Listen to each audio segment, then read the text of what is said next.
Trump మాత్రం డిఫరెంట్‌గా స్పందించాడు.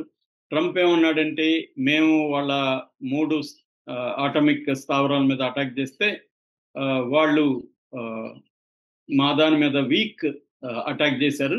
మేము మొత్తం ట్రంప్ ఏం చెప్పాడంటే, మొత్తం 14 మిసైల్స్ వచ్చినాయి. అందులో 13 కొట్టేసాం. ఒకటి మేమే వదిలేసాం. ఎందుకంటే అది హార్మ్‌ఫుల్ కాదు మాకు అనేది ట్రంప్ ట్వీట్ చేశాడు.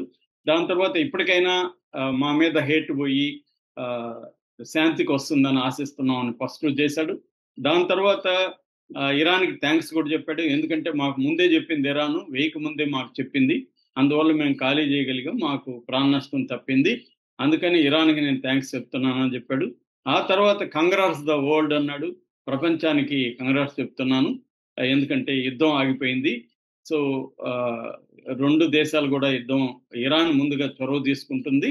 ఆ తర్వాత నేను ఎంకరేజ్ చేస్తున్నాను ఇజ్రాయెల్‌ని గూడా చొరవ తీసుకోమని. ఈ 2 దేశాలు కలిసి కూల్ డౌన్ అవ్వడానికి వూండ్ డౌన్ అన్నాడు. అంటే గాయాల్లోంచి కోలుకోవడానికి ఫైనల్ మిషన్స్‌ని విత్‌డ్రా చేసుకోవడానికి వాళ్ళకి టైం పడతది. సో, మొత్తంగా 24 అవర్స్‌లో అఫీషియల్ డిక్లరేషన్ వస్తుంది అని చెప్పాడు. తర్వాత ఆయనే మళ్ళీ లేటెస్ట్ ట్వీట్‌లో అబ్సల్యూట్‌గా, కంప్లీట్‌గా సీజ్ ఫైర్ అయిపోయినాయి. 2 దేశాలు విరమించుకుంటున్నాయి అని చెప్పేసాడు. దానికి ప్రతీకారంగా ఈయన Iran foreign minister Abbas Araghchi ఒక స్టేట్మెంట్ ఇచ్చాడు. అదేమంటే యుద్ధం అసలు ఆగలేదు. మేము ఆహ్, ఇజ్రాయెల్ మా మీద అటాక్ చేసేంత వరకు మేము ఆపము. ఈరోజు మన ట్యూస్‌డే మార్నింగ్ 4 గంటలకి టెహరాన్ టైమ్ 4 గంటలకి మేము డెడ్‌లైన్ పెడుతున్నాం. ఈ 4 గంటల లోపల ఇజ్రాయెల్ విత్‌డ్రా చేసుకోవాలి. మా దేశాన్ని మీద అటాక్స్‌ని ఆపాలి. ఆపుతున్నట్టు ప్రకటిస్తే మేము కూడా ప్రకటిస్తాం. అసలు ఈ వార్‌ని మేము స్టార్ట్ చేయలేదు. ఈ వార్‌ని మేము కోరుకోలేదు. ఈ వార్‌ని స్టార్ట్ చేసింది ఇజ్రాయెల్ కాబట్టి ముందుగా ఇజ్రాయెల్ ఆపాలి. ఇజ్రాయెల్ ఆపితే మేము ఆటోమేటిక్‌గా ఆపేస్తాం అనేది అరాక్చి చెప్పాడు. ఇజ్రాయెల్ దీని మీద ఇంకా స్పందించలేదు.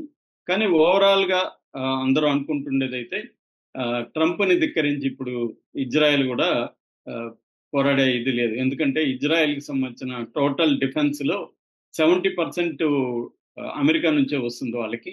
మిగతా 30% ఇటలీ, జర్మనీ, ఫ్రాన్స్ ఇలాంటి దేశాల నుంచి వస్తుంది కాబట్టి, వాటిని ధిక్కరించి ఇజ్రాయెల్ పోరాడే పరిస్థితి లేదు. ట్రంపు అండ, అమెరికా అండ లేకుండా ఇజ్రాయెల్ ఎప్పుడు గూడా ఈ దేశాల మీద ఫైట్ చేసేంత సీను ఇజ్రాయెల్‌కి లేదు.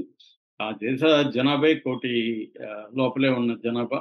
సో, కాబట్టి వాళ్ళ ధైర్యమంతా గూడా అమెరికా సపోర్ట్ ఉంది గాబట్టే, సో, అమెరికా వద్దన్నాక ఇజ్రాయెల్ ఖచ్చితంగా ఆగిపోతుంది. ఇజ్రాయెల్ ఆగిపోతే ఇరాన్ గూడా యుద్ధాన్ని ఆపేస్తుంది. ఓవరాల్‌గా అయితే మనం సీజ్ ఫైర్ అనే నమ్మొచ్చు. యుద్ధ విరమణ అని నమ్మొచ్చు. ఎందుకంటే ఇరాన్‌కి కూడా పోరాడే శక్తి లేదు.